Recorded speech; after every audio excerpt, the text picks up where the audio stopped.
2005 में Ashoka fellowship award दिया, जिसे 2010 में Rolex award for enterprise Switzerland से नवाजा गया, जिसे 2016 में global award for sustainable architecture Paris से मिला, जिसे 2018 में एशिया का नोबेल कहे जाने वाला रमोन मैग्सेसे अवार्ड फिलीपींस ने शिक्षा सुधार और पर्यावरण संरक्षण के लिए दिया, जिसे 2020 में भारत सरकार ने पद्माश्री से सम्मानित किया हो। उस व्यक्ति पर एनएसए लगाना क्या सही है या गलत? आइए जानते हैं वो व्यक्ति कौन है और क्यों उस पर एनएसए लगाया गया है और पूरा मामला क्या है। लद्दाख की बर्फीली घाटियों में एक बच्चा जन्म लेता है।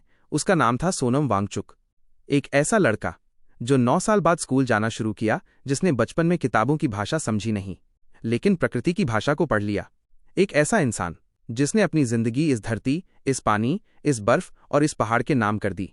आज की कहानी सिर्फ एक व्यक्ति की नहीं बल्कि एक आंदोलन की है।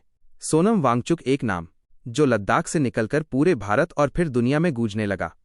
26 सितंबर 1966 को लद्दाख के अलची गांव में सोनम का जन्म हुआ। गांव की कठिन जिंदगी, बर्फ से ढकी जमीन और साधारण सा घर। लेकिन सोनम का बचपन आसान नहीं था। उनके पिता एक किसान थे। गांव के स्कूलों में पढ़ाई होती थी उर्दू में और सोनम की मातृभाषा थी लद्दाखी। नतीजा ये हुआ कि वो कक्षा में पीछे रह जाते। टीचर उन्हें बेवकूफ कहकर ताना मारते। सोनम अपमान सहते और बहुत दिनों तक सहते रहे, पर उनके दिल में एक आग जल रही थी, कुछ करके दिखाना है। 1980 के दशक की शुरुआत में सोनम अपने गांव से निकलकर श्रीनगर और फिर दिल्ली तक पहुंचे। इंजीनियरिंग की पढ़ाई करने के लिए वो श्रीनगर इंजीनियरिंग कॉलेज में दाखिल लिए, लेकिन पैसे की कमी, समाज की तिरस्कार भरी नजरें, सोनम ने मेहनत को अपना हथियार बनाया। वो कहते थे, मुश्किलें हमें तोड़ने के लिए नहीं होती बल्कि हमें गढ़ने के लिए होती हैं। साल 1988 में सोनम ने लद्दाख लौटकर SECMOL students educational and cultural movement of Ladakh की नींव रखी। ये संस्था बनी उन बच्चों के लिए जिन्हें शिक्षा व्यवस्था ने नाकारा घोषित कर दिया था। सोनम ने ऐसे बच्चों को पढ़ाया जिन्हें फेल करार देकर समाज ने छोड़ दिया था। वो कहते, कोई बच्चा मूर्ख नहीं होता, सिस्टम उसे मूर्ख बना देता है। 1990 के दशक और फिर 2000 के दशक में सोनम वांगचुक ने विज्ञान और प्रकृति का ऐसा संगम किया जिसकी मिसाल दुनिया में नहीं है।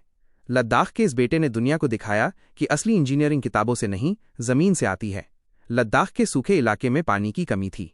सोनम ने आइस स्तूप, कृत्रिम ग्लेशियर बनाए। सर्दियों में जमा बर्फ गर्मियों में पानी बनकर खेतों तक पहुंचती। उनकी ये सोच किसानों के लिए वरदान बन गई। दुनिया ने उन्हें सलाम किया। 2016 में उन्हें रोलेक्स अवार्ड मिला। 2018 में उन्हें रमन मैग्सेसे अवार्ड से सम्मानित किया गया। लद्दाख का बेटा अब विश्व का हीरो बन चुका था, लेकिन असली संघर्ष अब शुरू हुआ जब जम्मू कश्मीर से धारा 370 को समाप्त किया गया। 2019 में जम्मू कश्मीर का विशेष दर्जा खत्म हुआ। लद्दाख को केंद्र शासित प्रदेश बनाया गया। लद्दाख के लोग खुश थे, पर जल्द ही समझ गए कि बिना छठे अनुसूची के उनके पर्यावरण और पहचान पर खतरा मंडराने लगा है। सोनम वांगचुक आगे आए। जनवरी 2023 में उन्होंने कारगिल लेह में क्लाइमेट फास्ट शुरू किया। बर्फ में खुले आसमान के नीचे -20 डिग्री तापमान में वो अनशन पर बैठे। उनकी मांग थी लद्दाख को संविधान की छठी अनुसूची के तहत सुरक्षा मिले, लेकिन सरकार ने उनकी आवाज दबाने की कोशिश की। फरवरी 2023 में उन पर NSA राष्ट्रीय सुरक्षा अधिनियम लगाया गया। वो आवाज जो पर्यावरण बचाने के लिए उठी थी, अब देशद्रोह जैसी धाराओं में घेर दी गई। सोनम वांगचुक को हिरासत में लिया गया। जेल में उन्होंने लिखा, मेरी लड़ाई किसी सरकार से नहीं, मेरी लड़ाई उस सोच से है जो प्रकृति को सिर्फ मुनाफे का साधन समझती है। 2024 और 2025 में उन्होंने कई बार स्वेच्छा से आत्मसमर्पण किया। लद्दाख के पहाड़ों से लेकर दिल्ली की सड़कों तक उनके समर्थन में हजारों लोग खड़े हुए। सोनम धीरे धीरे सिर्फ एक पर्यावरणविद नहीं बल्कि एक राजनीतिक चेहरा बन गए। 2025 में लद्दाख के लोग उन्हें हिमालय का गांधी कहने लगे। उनके आंदोलन ने राजनीति का रूप ले लिया। लद्दाख की सड़कों पर उनके पोस्टर, युवाओं के हाथों में तिरंगा और दिल में बस एक सपना, प्रकृति और संस्कृति को बचाना है। सोनम वांगचुक अब सिर्फ एक इंजीनियर या सामाजिक कार्यकर्ता नहीं रहे, अब वे राजनीति के मंच पर उतर चुके थे। लद्दाख से उठी ये आवाज शायद आने वाले समय में पूरे भारत की राजनीति को बदल दे। उनकी सोच और काम से प्रेरित होकर ही आमिर खान की सुपरहिट फिल्म 3 इडियट्स 2009 में फुनसुक वांगडू का किरदार गढ़ा गया। ये किरदार लाखों युवाओं के लिए प्रेरणा बना। दुनिया ने उन्हें तब और करीब से जाना और उन्हें रियल लाइफ फुनसुक वांगडू कहना शुरू कर दिया।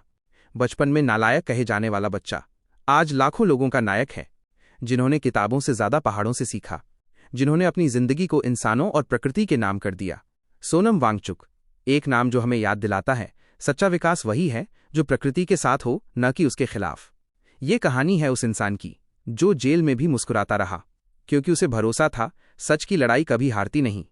एक बार फिर उनको एनएसए के तहत गिरफ्तार कर जेल भेज दिया गया है। उन पर लगाए गए आरोप कितना सही है, कितना गलत है, इसकी जांच होनी चाहिए। उन्होंने क्या विदेश से फंडिंग की है? क्या वो देश के खिलाफ ऐसा कोई काम कर रहे हैं? ये सब जांच का विषय है। फिलहाल हम चाहते हैं जो व्यक्ति इतना सारा काम देश के हित के लिए कर रहा है, वो व्यक्ति देश के विरोध में कैसे जा सकते हैं।